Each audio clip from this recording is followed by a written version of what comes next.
यह मेरी 26वीं कविता है। इसका शीर्षक है अवकाश प्राप्त वयस्क। सुनिए। अवकाश प्राप्त हुआ तो सब समझते कि मैं हुआ बेकार। सही है कि कल तक अवसर था, आज न सकूंगा अवसरी झाड़। पहले पेपर पढ़ता तो पत्नी खुश हो बना लाती थी चाय। अब पेपर में खबर देखता तो सब्जी का थैला ला पकड़ाए। जरा देर हुई नहीं कि बीबी ने झट कहा कि हो गए हो निकम्मा। सोचा था कि मेरे बड़े अफसर ने भी कभी ना कहा जो अब पड़ता है सुनना। लाकर सब्जी बैठा सोफे पर कि अब टीवी पर देखूंगा क्रिकेट मैच।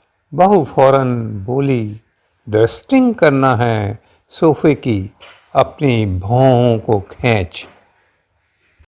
झल्लाकर बहू बोली कि बाबूजी क्यों नहीं जाते हो नहाने, पहले तो बाथरूम खाली करवा लेते थे दफ्तर जाने के बहाने। गया नहाने यह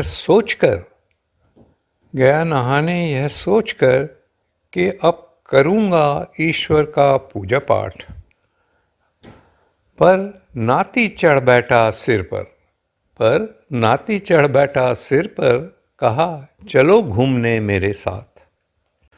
मरता क्या न करता, ले गया पार्क। उसकी पसंद थे झूला झुलाना।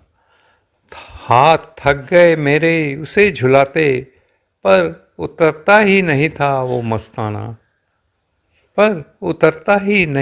वो मस्ताना।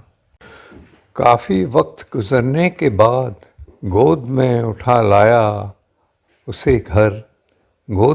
उठा उसे लाया घर। देखते ही आग बबूला हो, पत्नी बोली चिल्लाकर, तुम्हें तो लंच की परवाह नहीं है वक्त की पाबंदी, पर इस नन्हे को क्यों सजा देते, इसे तो भूख लगी होगी। चुपचाप लंच खाकर जब गया बिस्तर पर लेटने, तो पत्नी धमक कर आई और बोली, नाती के जन्मदिन पर बैंक से पैसे निकलवाने। आंखें मीचे लेटा रहा शाम तलब टहलने के लिए। टहल कर लौटा तो देखा बहू खड़ी थी चाय और पकोड़े थामे क्लर्क बेटे के लिए।